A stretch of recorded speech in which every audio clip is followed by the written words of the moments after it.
Gotcha! Welcome to Hamiltonville Farm. I'm Hank, and we're going to continue our series on Farmhouse Friday. Stick around.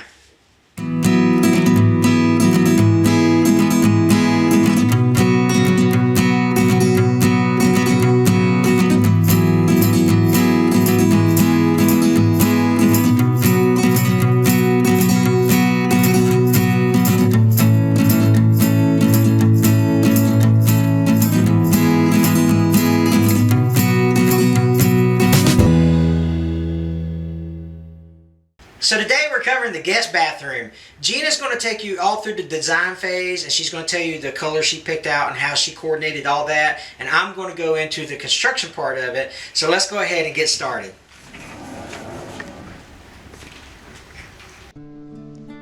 Our guest bath is a small one. It's only a 5x6. So I knew that I had to squeeze a full bathroom in here, and I found the shower on build.com. It's called a French corner shower, and it's made by Dreamline. And I love it because it's all open glass with the black grid that matches all of our windows. And it's a 32 inch, so I was able to fit a shower, a sink, and a toilet in the guest bath. I went with the black and white tile. This is the same tile that I used as the backsplash in the kitchen. I love it. It came from Lowe's. It just adds a decorative detail in the small bath. The vanity I had, it's an old antique washstand. I simply just sanded it down, gave it a little bit of a whitewash, and we added a platform on the bottom to give it a little bit more height to bring it up for the sink.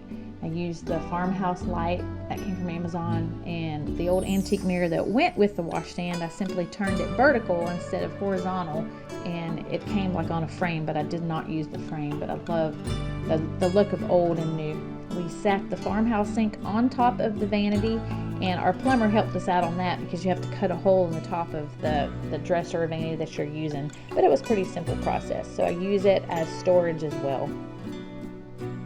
Now, if you'll notice on the left, the window, I've got it blocked with window film. I didn't really want to use blinds or window coverings, so I simply got a frosted window film that comes in a roll, just like you do your window tinting on a car, and it's super easy. I've used it in other bathrooms and other houses we have, and it gives you privacy, yet still lets natural light in. And then we finished it with a barn door because we didn't have room to have a door that opened into the bathroom. So we applied the barn door technique just to save room, but I really love how it turned out. If you don't follow me already on Instagram, please hop over there and follow me at Hamiltonville Farm. I have tons and tons of pictures of everything that, in a little bit more detail. So there's our white subway tile in the shower. I applied it vertically just to give the room a little more height, and I used charcoal grout. And then we use this old gate latch. Well, I say old, it's actually new. We bought it from Home Depot, but it mimics an old gate latch, and that's what we use to latch the door.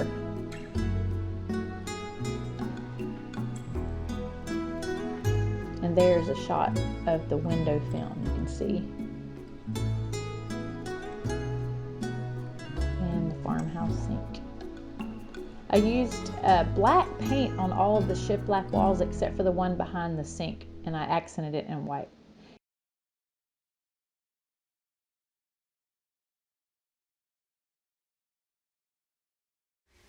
So now you know a little bit about all the colors and the coordination and things of that nature. Let me show you how we actually put this thing together, construction-wise, I guess you'd say. I'm going to start with this door here. This is a really heavy 5-panel pine door. We got it at Habitat for Humanity, a Restore. So go look at a Habitat Restore for some bargains. I can't remember how much we paid for it, but it wasn't expensive. This is how we latch. This is how we latch the door here. But I wanted to show you something particular about this door. And this, if you look closely, you can see that we've added this 1x2 here. And the reason why we did that was because we actually had a gap in the door, and so when someone was taking a shower, you could see into this bathroom. So in order to fix that problem, we added this little 1x2 stripping, and that closed that gap, I guess you'd say, and still allowed for the door to open and close as it flowed on the track. You heard Gina talking about the shower and how much of a space saver it is. Let me tell you about how we assembled it and how we put it in. The shower itself only comes with the metal framing and the doors. You actually have to purchase a separate pan. And so what you want to think about is, like in this particular situation, we went with a white subway tile and we ran it vertical. If you're going to do that, the tile is kind of heavy, so the weight of the tile will play a factor in how you put it on your wall. So start at the bottom, work your way up, and that will help you keep the tile on the wall. Now, I'm going to give you a little word of caution here. You're going to drop some spacers, okay? It's going to get aggravating, but just stay with it, because if you practice a little patience, that those spacers will not defeat you, okay? And then, of course, we added the Delta faucets. We will put a description below, the link in the description about where we purchased these from. You can use our Amazon link to get these with. But if you think this shower is a good idea for your design that you're doing in your barn house or your farmhouse remodel, leave a comment below and tell me if this would work in a bathroom that you're designing. So now I want to talk to you about the floor. After we had got the shower situated the way that we wanted it to in this corner, we went ahead and started laying the tile floor. This tile floor came from Lowe's, and it's an 8x8 tile. We like the black and white and the gray inside the tiles. Thought it was a nice touch, as Gina mentioned earlier. And then all you have to simply do is run a transition so that you separate this luxury vinyl plank floor to the tile. And this transition will make that a nice, easy seam for when you're doing that kind of stuff. And we've talked about floors in the previous video, so make sure you go back and watch that video if you haven't seen it already. And it gives you the details of the floor. And also something else we did was we added a fan light combo. And so when you push the switch here, you can hear that fan come on. We did that for a couple of reasons. We did that because we wanted the person to have a light when they come in here to use the restroom. And also, if we have guests here, so close to our living room that we wanted some type of noise for when someone comes in here and uses the bathroom, right? Because, I mean, if you've been around my brothers and my uncles when they've ate Mexican, you probably want a fan and a lot of noise. You know what I'm talking about?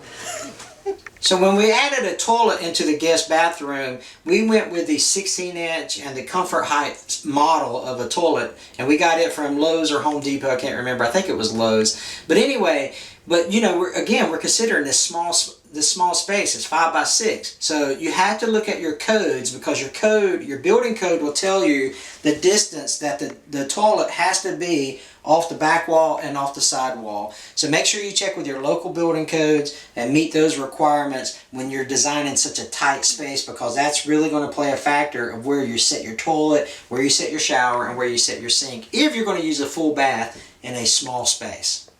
We ended up doing the window the same way that we've done all the windows throughout the house. We made our own custom window trim. That's a pretty fun project to do. We actually put it on Pinterest at Hamiltonville Farm. We have a board called Barn Renovation or Barn Remodel, and you can go to Hamiltonville Farm Pinterest page and look at some of the ideas. And let me show you how we did this. We took a 1x4, just ran it vertical, and then we stacked a 1x2. We turned it flat, run it a 1/4 inch out. Now this is important for the details here. 1/4 inch out. Stacked another 1x4 flush with this 1x4. Added another 1x2. So far we've got a 1x4, 1x2, 1/4 inch, 1x4 flush with this, a 1x2 1/2 inch, alright? And then a 1x3 3/4 inch. So you have 3/4 inch, 1/2 inch, flush, 1/4 inch. Alright, I hope that makes sense to you if you're watching this video. But anyway, we did that throughout the whole house. We also painted the inside of that window frame black, so that creates that window sash from the old farmhouse style. And so we thought that was a pretty good look as well. So I hope this kind of helps you when you're designing that small space for your guest bathroom or your second bath or whatever, if you're working in confined spaces in your barn remodel or your farmhouse construction. So I really hope this gives you some good ideas about what you can do in a confined space if you're remodeling a barn, or you're taking farmhouse plans and you're thinking about where's this go, where's that go. Hopefully this gives you some good idea and gave you some ideas on how to utilize the space. But before I wrap this video up, I really want to thank Gabby Champagne Media for helping us make today's video. If you're in the panhandle of Florida and you're looking for someone to do some photography work or videography work, Gabby Champagne Media, and I'll put her website below. She does wonderful work and she's got a great personality. You'll really like working with her if you need that type of product for your next event. Okay, thanks a lot. As always, there's going to be this little white barn pop up over here. If you click that, it will take you to our subscribe page. You can click that little bell notification. That will tell you when we drop new videos, and then you know that the next Farmhouse Friday comes out, you'll see the next room that we're doing here at Hamiltonville Farm. Thanks a lot for watching. We appreciate it. You guys have a great day.